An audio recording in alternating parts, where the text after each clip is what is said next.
Assalamualaikum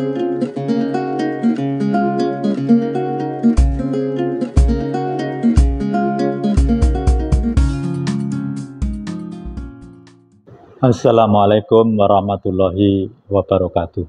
Salam sehat, salam sejahtera untuk kita semua. Mahasiswa yang saya hormati, video kali ini membahas mengenai lanjutan dari budaya, bahwa budaya, sebagaimana video sebelumnya, bahwa budaya merupakan budi daya. Budi adalah akal, pikiran, daya adalah kemampuan. Tatkala kita menggunakan kemampuan, ya, akal kita, ya, maka kita sesungguhnya berbudaya. Kalau kita bandingkan dengan makhluk lain, gitu ya, hampir binatang-binatang yang kita temui, ya, misalnya kera atau juga kucing atau yang lain-lain, itu tidak diberi kemampuan untuk mendayakan atau membudidayakan pikiran kita atau mendayakan kemampuan kita. Oleh karena itu, kalau menjadi sebuah contoh begitu ya, tatkala kita melihat ayam, tatkala mencari makan, maka yang digunakan adalah cakarnya itu ya, yang paling utama adalah cakarnya dan paruhnya itu ya. Dia tidak menggunakan akal pikiran, ya, tidak mengembangkan bagaimana cakar ini untuk bisa menghasilkan makanan lebih banyak. Ya. Kemudian juga kalau kita lihat kucing, meskipun bisa dilatih bermacam-macam, itu juga sampai sekarang kucing tidak bisa membudidayakan, ya, budidaya mengenai akalnya, mendayakan akalnya. Kalau misalnya dia membuka makanan yang ditutupi rapat, tetapi dia tidak berkembang seperti halnya manusia.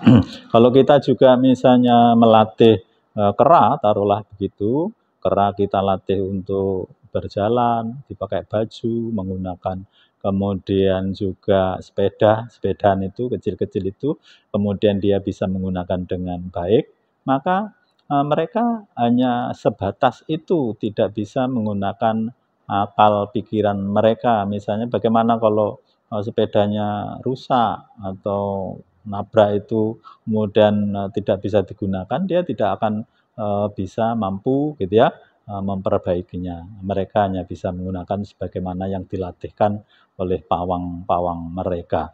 Berbeda, sangat berbeda jauh dengan manusia. Manusia itu ada yang namanya budidaya menggunakan akal. Tatkala kita melihat bahwa manusia itu tadi ada budidayanya, ada akalnya, menurut Kuklon itu ya, menurut Kuklon ternyata semua bangsa-bangsa di dunia ini atau masyarakat di seluruh dunia ini mempunyai unsur-unsur yang bersamaan atau hampir sama gitu ya, dengan masyarakat yang lain atau bangsa yang lain. Apa unsur-unsur budaya mereka?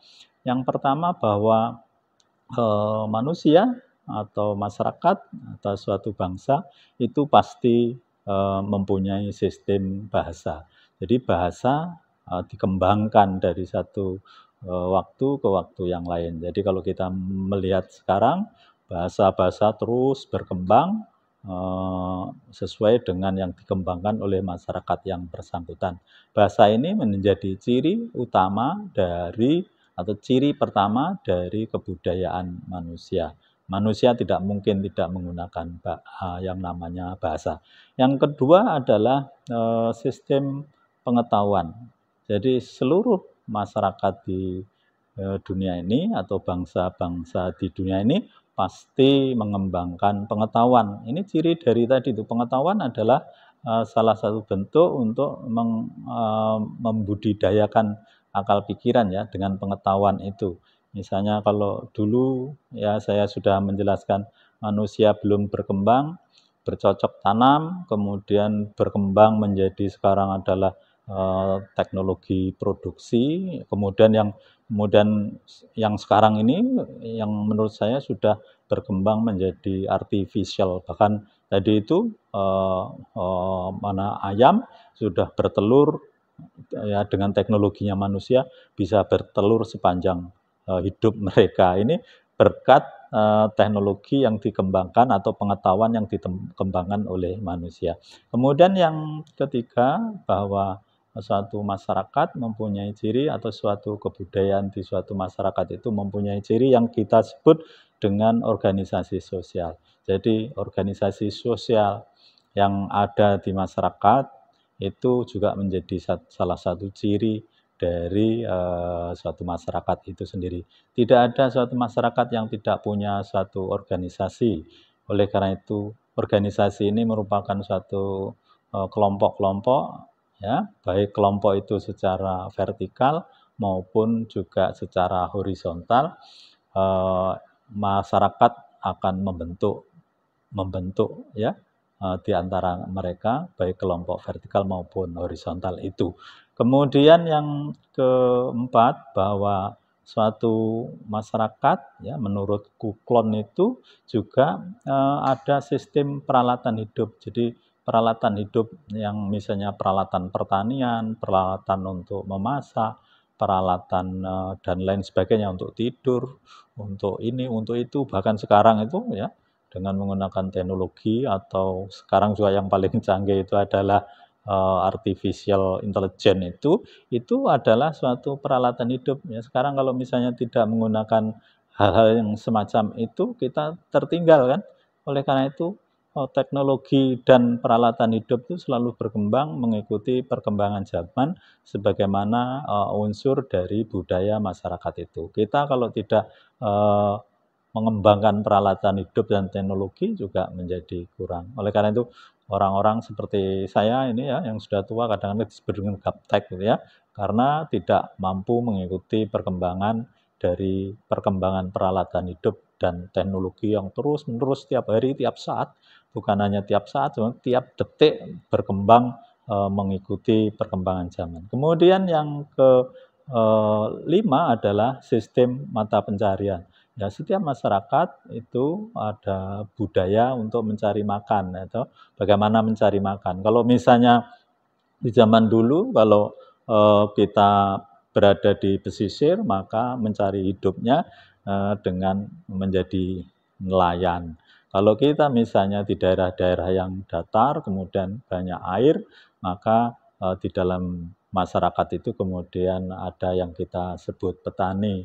Kalau misalnya di kota-kota, misalnya gitu ya, yang tidak ada pesisirnya, tidak ada pertaniannya, kemudian mereka melakukan perdagangan. Ini adalah sistem dari mata pencarian yang dilakukan oleh setiap masyarakat sesuai dengan masyarakat yang ada di situ, dan bahkan tadi itu bisa juga dipengaruhi oleh lingkungan dan juga oleh budaya mereka ya. Jadi bisa saja yang sekarang ini orang yang di kota melakukan pertanian gitu ya, dengan pertanian yang kita sebut pertanian modern ya, tidak ada sawahnya tapi dengan air yang kecil membuat makan sayuran gitu ya. Sayuran-sayuran bisa digunakan dengan media yang sangat spesifik, tidak menggunakan tanah. Ini juga merupakan sistem dari pencarian mata pencarian mereka. Dan saya kadang-kadang melihat itu ya, di Jakarta kemarin karena beberapa waktu lalu saya ada di Jakarta, itu ada petani-petani. Saya tidak tahu karena tidak melakukan studi atau wawancara pada mereka, itu ada tempat-tempat yang sebetulnya tidak bertuan gitu ya. Saya tidak tahu orangnya siapa itu, kemudian dari mana, kemudian dia menanam sayur di situ ya. Padahal di samping-sampingnya itu gedung-gedung yang sangat tinggi gitu ya. Dia melakukan pertanian, menanam sayur-sayuran itu dan kemudian dijual mungkin dengan harga yang tinggi karena ada di kota. Nah, model seperti ini ya mungkin dilakukan oleh juga masyarakat-masyarakat yang sebetulnya mungkin dari daerah-daerah pertanian di sekitar Jakarta sana, kemudian melihat ada lahan-lahan kosong, kemudian dijadikan tempat untuk menanam sayuran. Kemudian juga yang berikutnya, yang keenam itu adalah bahwa masyarakat itu mempunyai sistem religi atau kepercayaan ya. Dulu orang ada yang kita sebut animisme, dinamisme sebelum agama-agama samawi itu turun ke muka bumi. Meskipun demikian sampai saat ini mungkin juga ada yang masih percaya kepada makhluk-makhluk gaib, makhluk-makhluk halus yang dipercayai sebagai sistem dari religi dia. Nah, bagi orang-orang yang sudah menganut agama samawi, ya kita lihat ada Yahudi, ya, kemudian ada Kristen, ada Katolik, ada Islam, itu adalah yang berdasarkan agama-agama yang diturunkan oleh Yang Maha Kuasa. Kemudian berikut yang terakhir adalah bahwa suatu masyarakat itu biasanya ada yang kita sebut keseniannya. Jadi kita juga melihat kesenian, ya, misalnya dari masyarakat satu dengan masyarakat lain itu berbeda-beda. Ya, misalnya kalau di Jawa, di Jawa Tengah khususnya itu kita sebut misalnya adalah gamelan, kemudian ada tari serimpi, kemudian ini itu ada wayang dan seterusnya ya. Itu adalah bentuk dari kesenian, merupakan ciri dari masyarakat yang ada di Jawa Tengah. Kalau kita lihat juga di Jawa Timur ya ada remong, remong itu ya di Surabaya itu, kemudian ada juga reog dari Ponorogo, dan yang sangat kolosal yang pernah saya juga tulis, saya bahas itu adalah misalnya adalah gandrung ya, gandrung Banyuwangi itu merupakan juga kesenian dari wilayah Banyuwangi, khususnya masyarakat Using yang sampai sekarang masih mempertahankan kesenian seperti itu. Ini adalah ciri-ciri yang kita sebut dari unsur-unsur kebudayaan universal. Sekali lagi saya sampaikan, yang pertama adalah bahasa, yang kedua adalah pengetahuan, yang ketiga adalah organisasi sosial, yang keempat adalah peralatan hidup dan teknologi, kemudian yang kelima mata pencarian, kemudian sistem religi, dan kemudian yang terakhir kesenian. Itulah masyarakat di seluruh dunia pasti mempunyai unsur-unsur seperti itu. Oleh karena itu perbedaan dan kesamaan dari mereka gitu ya, kita pelajari dari sisi antropologi sosial. Bahkan kalau kita melihat misalnya orang Jawa ini ya, bahasanya adalah Jawa, taruhlah begitu, tetapi begitu sekarang ada di Suriname itu sudah ada perbedaan yang signifikan ya, tidak persis.